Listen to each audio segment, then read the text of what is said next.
Bienvenue à nouveau pour ce nouvel enseignement sur la clarification de la vue réelle qui fait partie de la section sur Vipassana dans les rayons de lune écrits par Dakpota Shinamgyal. Nous sommes vers la deuxième moitié du 4e chapitre.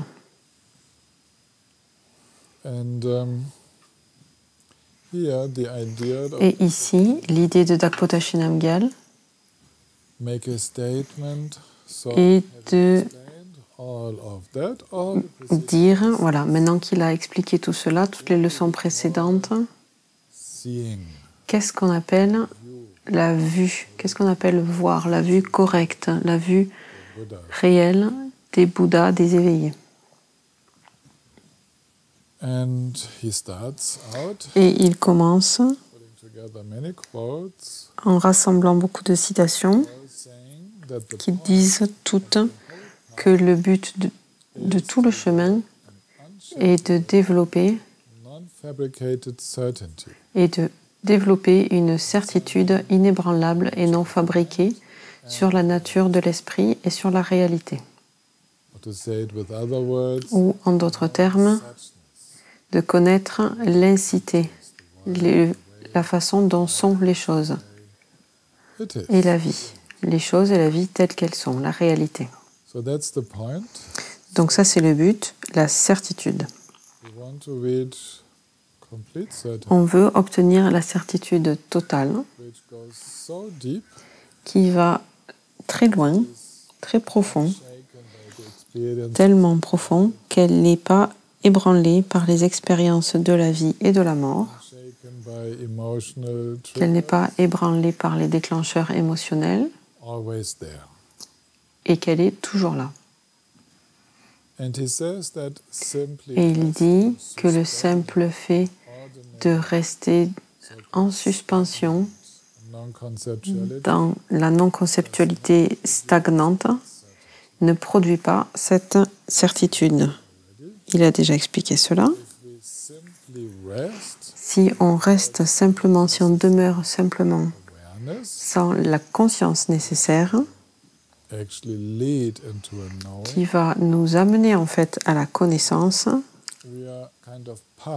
à ce moment-là, on est comme garé quelque part sur une voie de garage et chaque fois qu'on revient à la vie, on a les mêmes problèmes qu'avant. On n'a pas vraiment appris quoi que ce soit. Et le facteur décisif, c'est que quand on va dans la méditation, que cette capacité de comprendre, on la laisse s'activer complètement. On ne la bloque pas, cette capacité. Et pour comprendre, il nous faut être interactif. L'esprit doit être suffisamment stimulé pour comprendre ce qui se passe. Nous avons expliqué cela dans l'enseignement précédent. Il répète simplement cela ici. Donc nous devons être vigilants et pleinement conscients. Ce qui nous permet de voir et d'obtenir la certitude qui en résulte. Pour nous, pour les débutants, pour être pleinement conscient, ça signifie maintenir un certain niveau d'intérêt, de s'intéresser à la connaissance de la réalité, qui est en fait l'antidote au fait de ne pas vouloir savoir, ce qu'on appelle l'ignorance. Le blocage à la pleine conscience, l'antidote à cela étant de développer un intérêt envers les choses telles qu'elles sont. On peut lâcher l'antidote lorsqu'il y a un état d'esprit ouvert. On n'a pas besoin de cultiver cet intérêt une fois qu'on a été capable d'ouvrir notre esprit. Donc ne pensez pas qu'il faille cultiver un intérêt actif et plus tard en demeurant dans la non-dualité, nous devons cultiver cet intérêt qui nous conduit à un état élevé de conscience et à chaque fois qu'on remarque qu'on ne veut pas regarder. Donc, par exemple, il s'est passé quelque chose, pendant un instant on a été stimulé, déclenché, on est tombé dans l'affliction et un état d'esprit confus. Et tant qu'on est sur le chemin de la purification de notre esprit, de nos voiles, il nous faut diriger notre intérêt là-dessus. Qu'est-ce qui se passe ou qu'est-ce qui s'est passé? Et on s'intéresse, on voudrait savoir. Et c'est exactement comme ça que les voiles seront clarifiées, purifiées. Afin d'activer cette pleine conscience, nous abandonnons même les plus légères fixations sur les expériences de la vue fondamentale. Cette vision véritable. Nous abandonnons également la saisie sur l'absence d'une entité d'un soi ou l'absence de réalité. Et nous demeurons parfaitement ouverts sans penser tel que c'est ça ou c'est pas ça, ou c'est vide ou ceci n'est pas vide.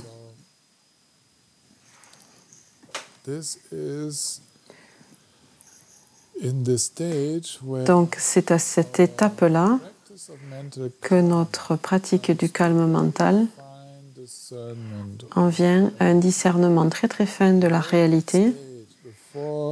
Et à cette étape-là,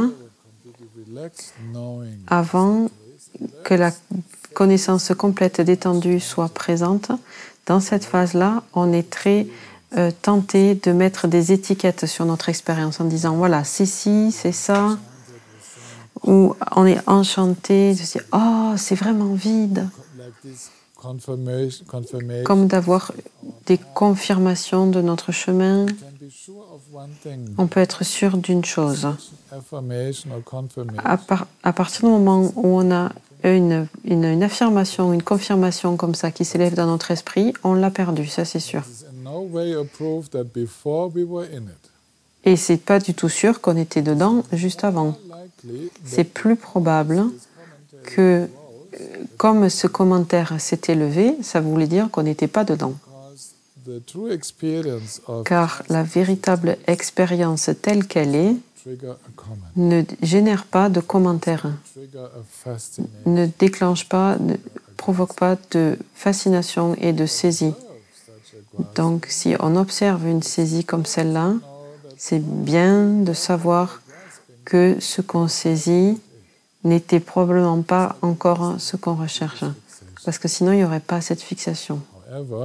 Néanmoins, un moment après cette expérience, si on commence à comprendre, oui, c'est ça dont les éveillés parlent, alors même si c'était une expérience authentique, une fixation et une saisie peut s'élever à ce moment-là, bien sûr, parce que les tendances d'orgueil, de vouloir s'accorder à soi-même une haute estime, ces schémas vont s'élever encore, ils ne sont pas encore purifiés, ils ne sont pas complètement purifiés, ils ont juste été beaucoup coupés. On ne croit plus vraiment dans le soi, mais on est encore assez confortable dans cette sensation de se sentir bien avec soi-même. Donc cette combinaison, c'est cette combinaison qui produit cette saisie après une expérience authentique.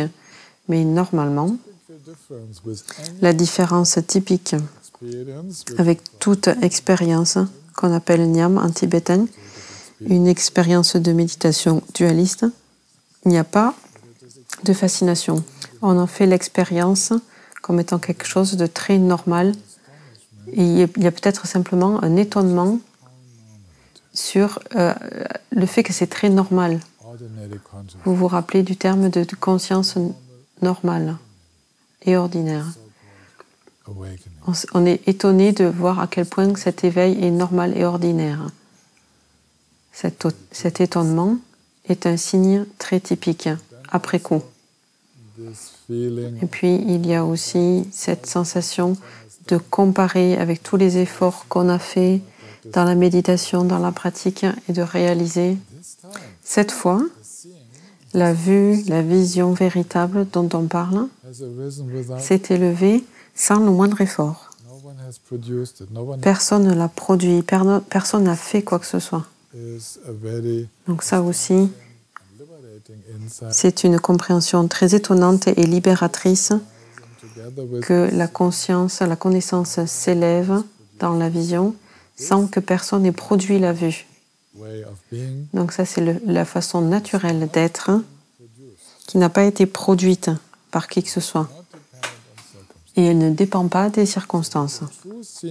Donc avec la vision véritable, quand elle va assez profond, cette conviction que ça s'est élevé d'une façon sans effort est aussi présente. C'est un des signes.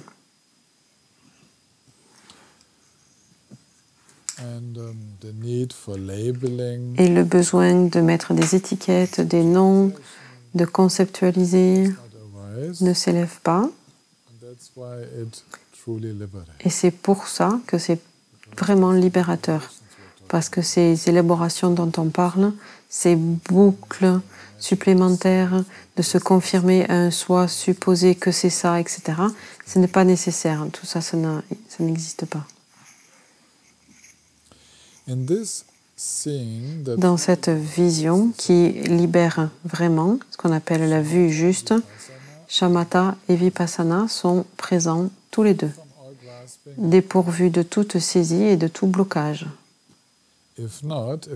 Et sinon, si shamatha et vipassana ne sont pas présents dans leur unité, alors ce n'est pas la vue véritable.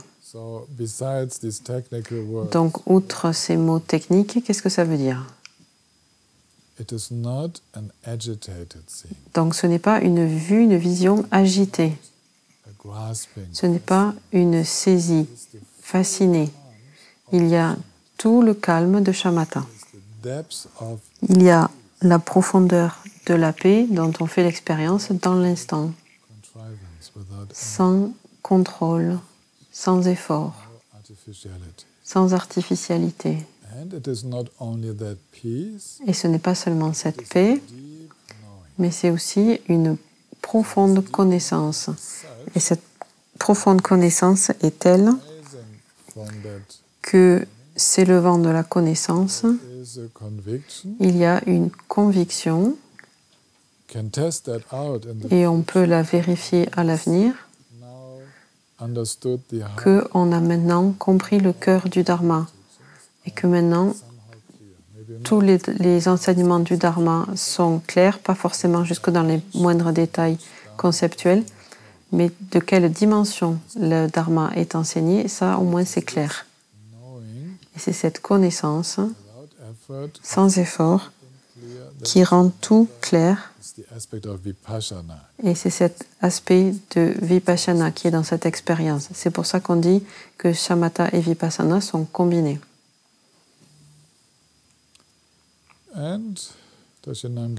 Et Dakpota Shinamgyal ajoute le résultat de l'analyse est de voir et de comprendre au-delà des concepts. Donc ça c'est aussi important. J'ai besoin de parler en concept pour l'expliquer, mais la vue véritable est au-delà des concepts, elle est non conceptuelle.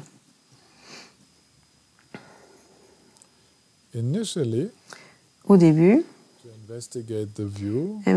faire des investigations sur la vue, il est impossible de ne pas employer la sagesse discriminante, prajna.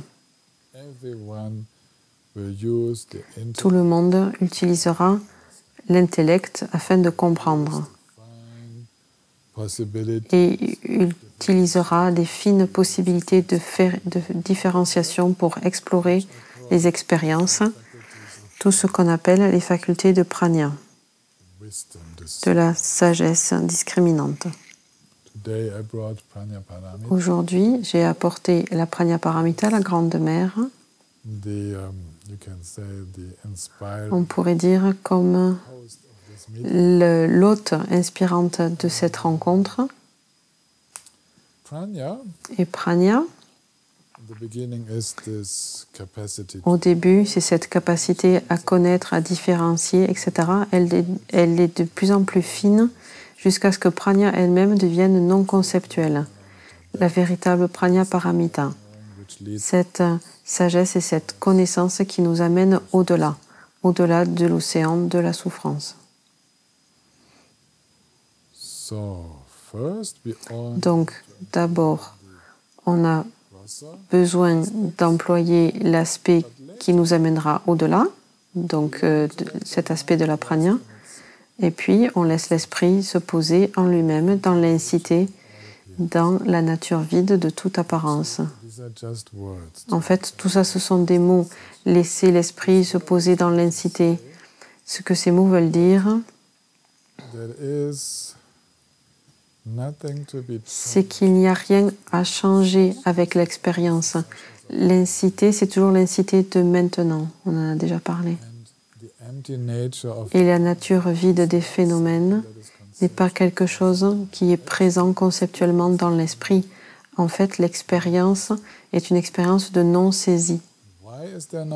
Et pourquoi n'y a-t-il pas de saisie? Parce qu'il y a la connaissance de la nature vide et saisissable des phénomènes. C'est pourquoi il n'y a pas de saisie. J'aime la comparaison avec l'arc-en-ciel. Lorsque les enfants voient un arc-en-ciel, certains d'entre eux veulent peut-être courir au-devant de l'arc-en-ciel, voir où il va, essayer de l'attraper. Mais comme ils essaient de l'attraper, ils voient qu'ils ne peuvent pas l'attraper, qu'il est insaisissable. Et puis après, ils arrêtent de courir, ils arrêtent de saisir. Et c'est la même chose avec notre esprit adulte, notre esprit de méditant adulte. On a vu tellement souvent que tout ce qui s'élève ne peut pas être arrêté, ne peut pas être saisi, ne peut pas être retenu. On ne peut pas non plus l'éviter. On peut simplement le laisser apparaître et se dissoudre au même moment qu'il apparaît et pour passer dans l'apparence ou dans l'expérience suivante. Et c'est comme le méditant expérimenté qui ne court plus après les phénomènes, qui ne saisit plus, parce qu'il y a cette connaissance profonde. Quand on saisit, c'est la preuve qu'on croit qu'il y a quelque chose à saisir. Et donc, on voit par nous-mêmes dans quelle situation on est stimulé et on saisit et dans quelle situation on est parfaitement détendu ou un peu détendu. Lorsque la vue des choses telles qu'elles sont réellement, ce qu'on appelle la vue véritable, il n'y a pas de vision de quoi que ce soit, d'aucun phénomène.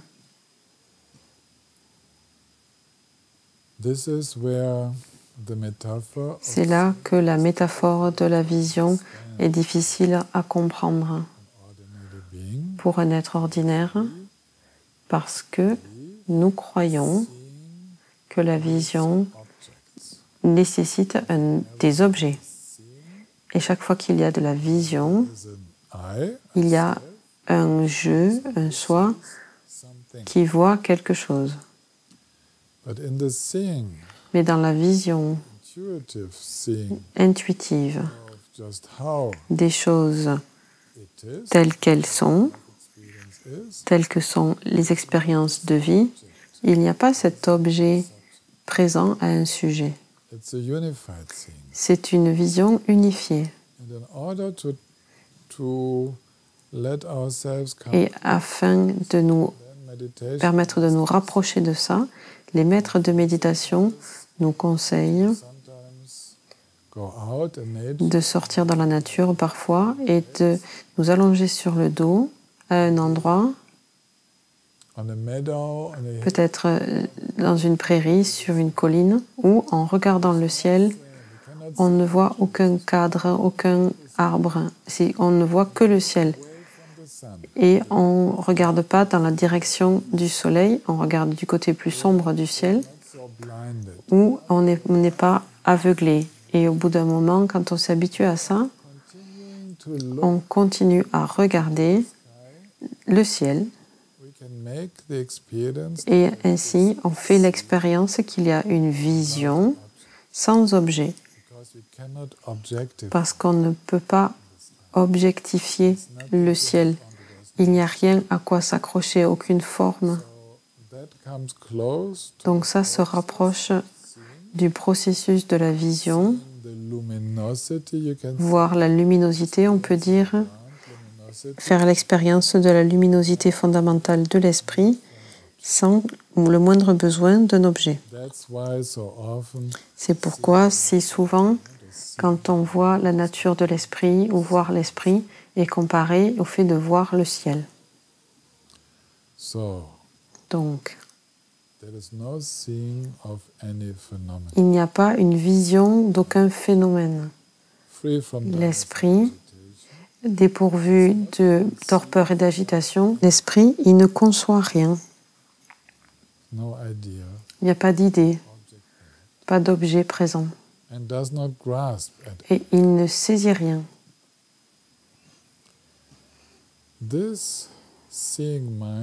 Cet esprit qui voit est libéré de pleine conscience et d'attention qui inclurait sujet et objet. L'esprit repose en étant dépourvu d'élaboration. Et ici, le mot pour pleine conscience, Trempa en tibétain, Sati en pali, est utilisé de telle façon qu'il n'y a pas besoin de se rappeler de voir. Il n'y a pas besoin d'être attentif ou d'être dans la pleine conscience de ce qu'on voit, du fait qu'on voit. Ça veut dire qu'il n'y a pas d'effort. Les efforts incluent habituellement la sensation de quelqu'un qui fait un effort pour produire un effet. Cela est absent. Ces formes de pleine conscience et d'attention sont complètement absentes dans la vue véritable.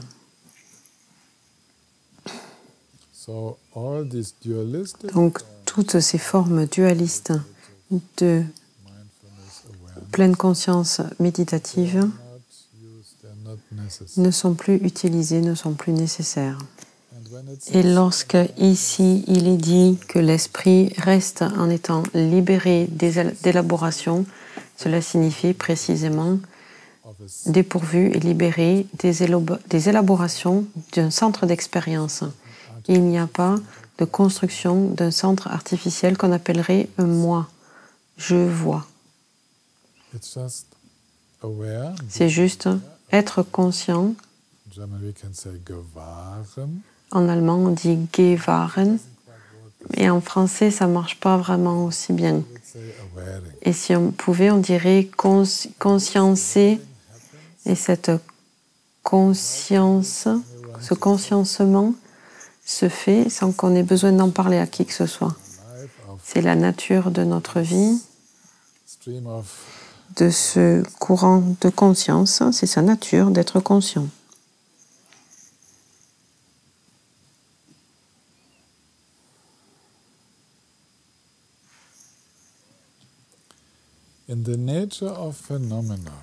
Dans la nature des phénomènes, en sanskrit dharmata, les choses telles qu'elles sont, l'esprit reste tel qu'il est. C'est une citation du livre. L'esprit reste tel qu'il est. Dans le dharmata, dans la nature des phénomènes, telle qu'elle est.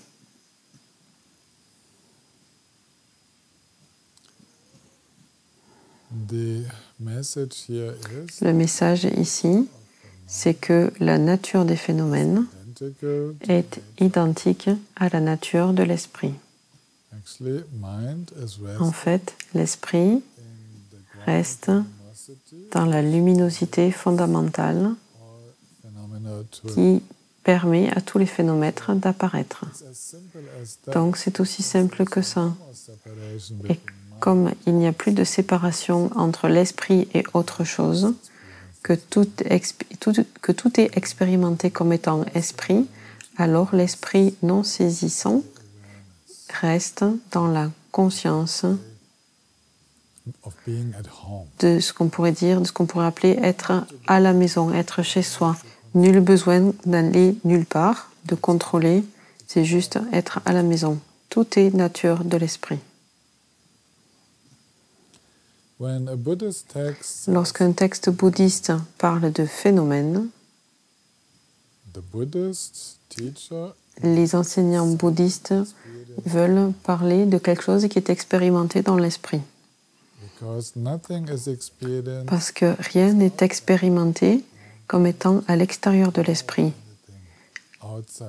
L'esprit ne peut rien connaître en dehors de sa propre nature, de sa propre dimension. Donc ici, quand on entend avec nos oreilles et nos conditionnements occidentaux, quand on entend parler de phénomènes, on a tendance à croire que l'enseignant parle de quelque chose d'extérieur.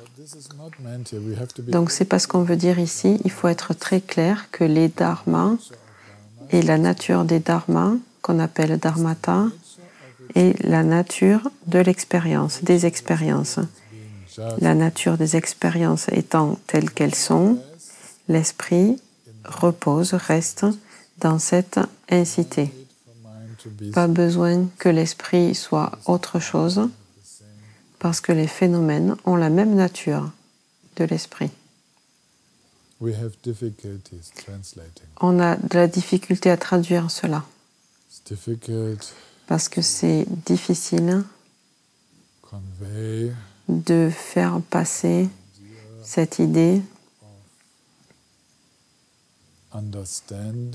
de comprendre quelque chose qui ne soit pas séparé de ce qui comprend.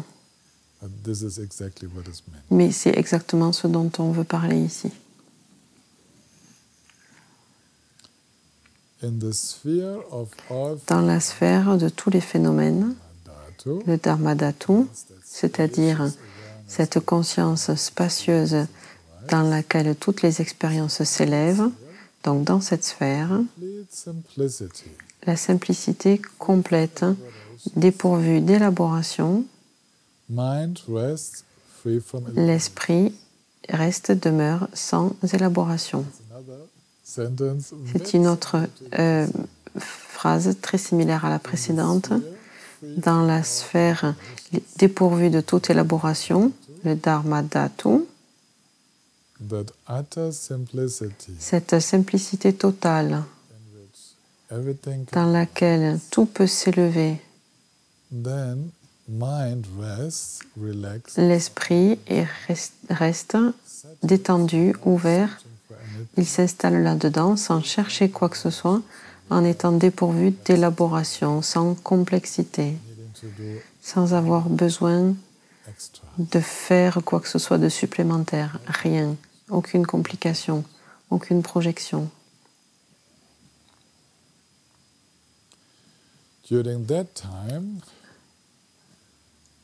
Pendant ce moment, lorsque l'esprit repose simplement en lui-même tel qu'il est, la sagesse discriminante, prajna, cesse de fonctionner comme une activité mentale qui distingue différents aspects de l'expérience. Donc il n'y a plus de stimulation de cette fine activité de notre esprit qui distingue tout. Il y a l'expérience du goût unique de tout, qui est juste là. La nature unique de tout. Donc la prajna qui distingue n'est pas activée, qui discrimine n'est pas activée. Et cette même prajna, de la prajna paramita, qui est la mère de tous les Bouddhas, se révèle comme luminosité vide, ce qui clarifie, qui chasse tout ce qui pourrait être un défaut, un voile, un blocage, la torpeur, l'agitation, l'idée d'un soi, etc.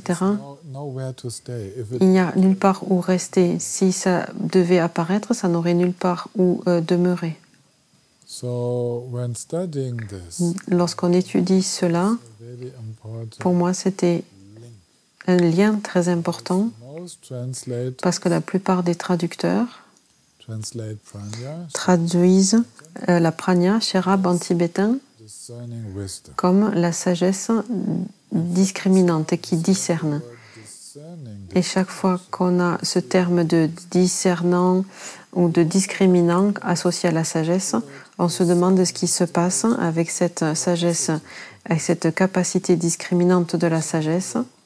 Et Dakpotashi Namgyal cite d'autres auteurs et dit très clairement, en fait, cette activité de discernement n'est pas utilisée dans la prajna et se révèle comme étant luminosité vide. Elle a la même capacité de connaissance, mais c'est la simple présence de cette luminosité qui est capable de connaître, de distinguer, mais qui est détendue dans sa propre nature. Et c'est tellement sensé, grâce à l'expérience de la méditation, cette façon de décrire cette capacité de comprendre avec toutes ses fonctions élaborées, et puis la simplicité de la luminosité fondamentale expérimentée dans les états non duels. Il doit y avoir une connexion entre les deux. Et c'est exactement ça qui est expliqué ici, que cette prajna, que la prajna dans son aspect discriminant voit, mais la prajna, on pourrait dire, de l'ultime, la prajna non duelle, continue à être présente comme étant la dimension fondamentale de l'esprit. Voilà, donc ça c'est la luminosité fondamentale vide qui chasse tout ce qui pourrait être un défaut. Donc ça c'est une citation que Dakpotashi Namgyal fait d'un texte célèbre.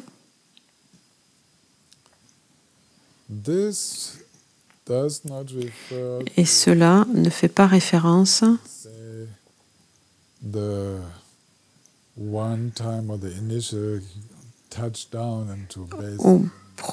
au premier contact avec l'esprit ouvert, la luminosité fondamentale, mais ça fait référence à la possibilité, dans l'expérience non duelle,